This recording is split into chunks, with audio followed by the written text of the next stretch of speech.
જોવા લાગી. એકદમ એનો નંબર આવ્યો અને ત્યાં વિઠ્ઠલનાથની નજરથી નજર મળી અને ભગવાનના ચરણમાં એકદમ પકડીને જકડી લીધા છે. 7 વર્ષની દીકરીની આ ચેષ્ટા જોઈને મા બાપને પણ આશ્ચર્ય થયું, કારણ કે આ જન્મની પ્રીત હતી ભગવાન સાથે. આ જન્મની નહોતી. 7 વર્ષની દીકરીને આટલી શું ખબર પડે કે તુમસે મિલતે ના જાને ક્યું और भी कुछ याद आता है आज का अपना क्या नहीं है, आज का अपना क्या नहीं है, जन्मों का ये नाता है, ये नाता है तुमसे मिलकर. યાદ આવી ગયું કે આ પહેલા ક્યાંક જોયેલા છે કે સાંવરિયા તારી સુરત જોતા મનડો મારો મોયું મને શું થઈ ગયું છે, મને શું થઈ ગયું છે. નજરોથી જ્યાં નજર મળી ત્યાં બાન હૃદયનો ખોયું મને થઈ ગયું છે, મને થઈ ગયું છે. ઓ મારા વાલમાં જાદુ ભર્યા છે તારા નૈનમાં, મારી કટારી હૈયે પાગલ બની હું તારા પ્રેમમાં, માખણ કેરા ચોર મેવું તારા માસો જોયું મને શું થઈ ગયું છે, મને શું થઈ ગયું. પગ પકડીને બેઠી છે, કઈક જન્મથી કઈક મારે ને ત્યારે કઈક લેવા દેવા હોય એવું લાગે છે. ક્યારેક તને જોયો છે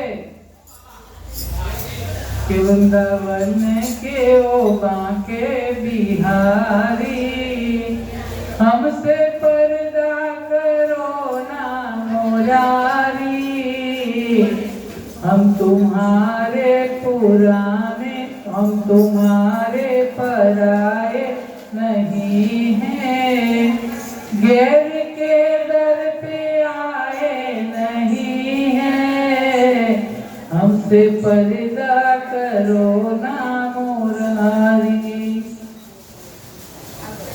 બધા સમજાવે છે કે આ છોકરી માનવા તૈયાર જ નથી, હઠે ચડી છે. પાછળ લાઈનમાં બધા ઉભેલા કે બબડાટ કરે કે અમારો નંબર ક્યારે આવશે. અને એટલામાં નામદેવ ભગતનું આગમન થયું અને ભગવાન સાથે વાત કરનારા જેવા તેવા નહીં હો નામદેવ કે મંદિરમાં આટલો ખડભડાટ શાનો છે? તો કે એક છોકરી છે ને એને ભગવાનના ચરણ પકડ્યા છે, છોડતી નથી. સમજાવીએ છે પણ માનતી નથી. લાવો હું સમજાવું. નામદેવ ભગત આગળ આવ્યા છે, કહ્યું બેટા આવી હઠ ના કરાય. પાછળ મોટી લાંબી લાઈન લાગી છે, છોડી દે પ્રભુના ચરણ.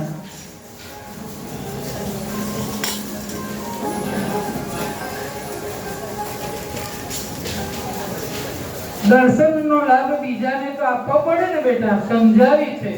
અને ત્યારે ચરણ છોડીને જ્યારે મોં ઊંચું કરીને જોયું, મહારાજ નહીં છોડું. નામદેવ ભગત આ કન્યાને જોતા જ ઓળખી ગયા અને કહ્યું આ કોની દીકરી છે? પાછળ મા બાપ ઉભા હતા. તેમણે કહ્યું અમારી દીકરી છે. તમે બહુ નસીબદાર છો, તમે બહુ નસીબદાર છો. આ દીકરી કોઈ સાધારણ નથી. પણ આ દીકરી બીજી કોઈ નહીં પણ કનૈયાનું પ્રિય પાત્ર ગોકુળ, અને પછી જે બીજું પ્રિય પાત્ર હતું તે કુંભજા. આ કુંભજા છે, ગયા જન્મમાં કુંભજા છે, જે મથુરામાં કનૈયાને રસ્તામાં મળી હતી અને ત્રણેય અંગે વાંકી હતી. ત્રણેય અંગે વાંકી હતી ને હાથમાં ચંદનનો કટોરો લઈને જતી ને ત્યારે કનૈયા એમ કહ્યું કે સુંદરી,